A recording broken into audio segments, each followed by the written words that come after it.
नमस्कार, खबरें हिमाचल की में आप सभी का स्वागत है। मैं हूं आपके साथ ऋतुश्री बथरिया। नजर डालेंगे हिमाचल की बड़ी खबरों पर। हिमाचल के शिमला में सीएम सुखविंदर सिंह सुक्खू ने आज चौड़ा मैदान में अग्निशमन विभाग के 10 नए दमकल वाहनों को हरी झंडी दिखाकर रवाना किया। आपको बता दें कि अत्याधुनिक वाहनों के अग्निशमन विभाग के बेड़े में शामिल होने से प्राकृतिक आपदाओं और अग्निशमन आगजनी की घटनाओं को रोकने में मदद मिलेगी।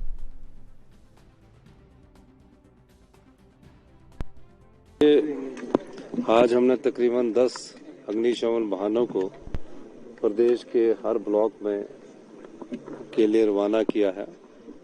जब आपदा आती है तब उस समय इन वाहनों की जरूरत होती है और हमने चटगांव से लेकर उदयपुर तक और उदयपुर से लेकर अटल टनल तक सभी क्षेत्रों में भटियात तक सब जगह हमने इन वाहनों को आज रवाना किया है और आने वाले समय में और जो जिला हमारे और जो क्षेत्र रह गए हैं वहाँ भी हम अग्निशमन वाहन और ये इन सब को हम रवाना करेंगे। शिमला के जगोटी में बादल फटने से स्थानीय लैलाखंड में बाढ़ आ गई। वहीं बादल फटने से एक ढाबा भूस्खलन की चपेट में आ गया। इसमें रह रहे 3 लोग मलबे में दबकर लापता हो गए। घटना के बाद स्थानीय प्रशासन की टीमों ने मौके पर पहुंचकर रेस्क्यू शुरू कर दिया और बादल फटने से इलाके में भारी नुकसान होने की भी आशंका है।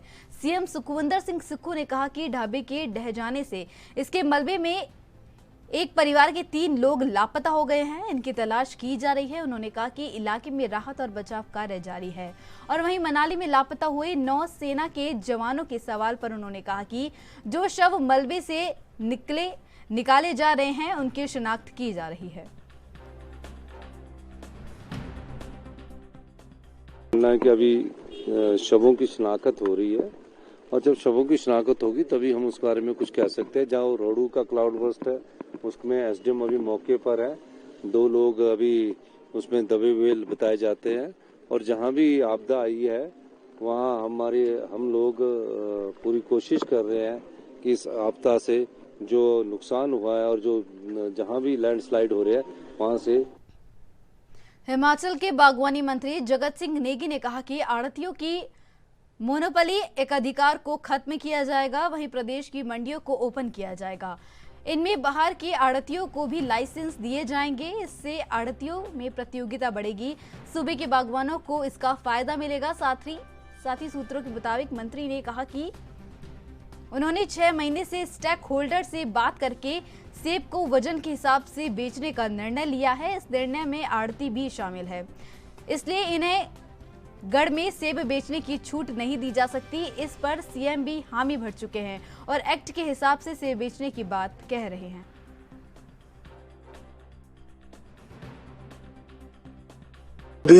सेब के कारोबार को लेकर वैसे तो स्थिति पहले से स्पष्ट कर दिया गया है, परंतु इस बीच में सेब का जो है सीजन शुरू भी हो गया था काफी पहले से। करीब जो नोटिफिकेशन 6 अप्रैल 2023 को इस संबंध में किया गया, उसी के अनुसरण में व्यापारी अपना कारोबार कर रहे थे। यानी कि सेब मार्केट में बाय वेट ही बिकेगा। जगत सिंह नेगी जी को बधाई देता हूं। एक ऐतिहासिक कार्य नेगी जी के द्वारा हुआ है और किसान और बागवानों की जो वर्षों से मांग रही, ऐसा नहीं कि ये प्रथम बार हमारी सरकार के दौरान हुआ। पहले भी मैडम स्टोक्स, जिनका एक बहुत बड़ा योगदान इस परिवार का, विशेषकर अगर हम सेब उद्योग की बात करें, उनका बहुत बड़ा योगदान रहा है। उन्होंने भी वर्ष 2013 में पहल की थी यूनिवर्सल कार्टन की कि वेट के माध्यम से आपका सेब का विपणन हो। और उससे पहले भी जब भाजपा की सरकार थी उस दौरान भी, जब धूमल साहब मुख्यमंत्री, बरागटा जी आपके हॉर्टिकल्चर मिनिस्टर थे, उस दौरान भी शोध प्रयास किया गया था, लेकिन वो प्रयास फलीभूत नहीं हुए। लेकिन नेगी जी एक मजबूत इच्छा शक्ति के साथ जो वर्षों से किसान और बागवानों के साथ शोषण होता आया है उसको रोकने के लिए मैं समझता हूँ ऐतिहासिक फैसला लिया गया। और ऐसा नहीं कि ये एक ही दिन में फैसला लिया गया। जैसे ही जनवरी के महीने में इन्होंने कार्यभार संभाला, निरंतर उसके बाद एक मीटिंग, जितने भी इसमें स्टेक होल्डर्स थे, चाहे उसमें आड़तियों की बात हो, बागवानों की बात हो, जितने भी आपके 24 से अधिक संगठन के हिमाचल के शिमला में लोक निर्माण मंत्री विक्रमादित्य सिंह ने प्रदेश सरकार के आला आईएएस अधिकारी को चेतावनी दी है कि वह लक्ष्मण रेखा लांघने की कोशिश न करे। उन्होंने कहा कि सचिवालय में चर्चा करते हुए प्रस्ताव कुछ और तैयार होता है, परमाणु से आगे प्रस्ताव बदल जाता है। इस संबंध में उन्होंने आईएएस अधिकारी को आड़े हाथों लिया। उन्होंने कहा कि कुछ अधिकारी लक्ष्मण रेखा लांघने का प्रयास कर रहे हैं।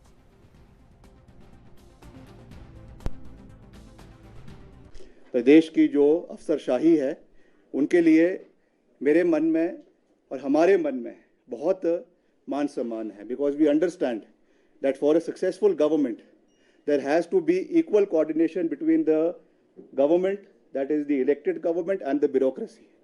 मगर मैं ये कह देना चाहता हूँ कि जिस तरीके से कुछ अधिकारी अपने को जो है लक्ष्मण रेखा को लांघने का कार्य कर रहे हैं, और इस चीज़ को हम टॉलरेट नहीं करने वाले हैं। ये मुझे कुछ चीज़ों से ये ज्ञात हुआ है कि कुछ प्रपोजल्स यहाँ बनाए जाते हैं और परवाणु लांघते लांघते दिल्ली पहुंच। प्रधानमंत्री नरेंद्र मोदी ने देश के 44 स्थानों पर आयोजित रोजगार मेले के तहत नवनियुक्त कर्मचारियों को अपॉइंटमेंट लेटर बांटे हैं। पीएम मोदी ने वीडियो कॉन्फ्रेंसिंग के माध्यम से 70,000 से ज्यादा युवाओं को नियुक्ति पत्र दिया है। वहीं शिमला के गेयटी थिएटर में भी रोजगार मेले का आयोजन किया गया, जिसमें आयकर आयुक्त शिमला रेखा शुक्ला मुख्य अतिथि के रूप में मौजूद रही। उन्होंने बताया कि पूरे देश में 44 स्थानों पर रोजगार मेले का आयोजन किया गया है। अलग अलग विभागों के 103 युवाओं को नियुक्ति पत्र दिए गए हैं।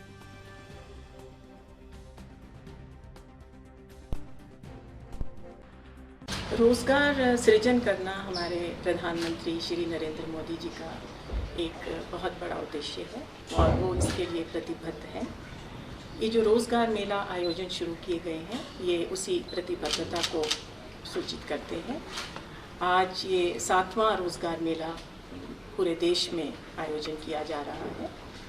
44 स्थानों पर देश में रोजगार मेले आयोजित हो रहे हैं, जिसमें लगभग 70,000 से भी अधिक नियुक्ति पत्र वितरित किए जाएंगे। अलग अलग विभागों और मंत्रालयों के लिए ये नियुक्तियां दी गई हैं। शिमला में जो आज हम ये आयोजित कर रहे हैं, इसमें 103 नवनिर्वाचित प्रतिनिधि यहाँ हमारे मध्य में हैं, जिनको कि नए नियुक्ति पत्र वितरित किए जाएंगे। इसमें सतलुज जल विद्युत निगम, LIC, कैनरा बैंक, ग्रामीण बैंक, हिमालयन फॉरेस्ट आदि गृह मंत्रालय। और मेरे साथ खबरें हिमाचल की में बस इतना ही। देश विदेश की तमाम और अहम खबरों के लिए बने रहिए NB न्यूज़ पर। नमस्कार।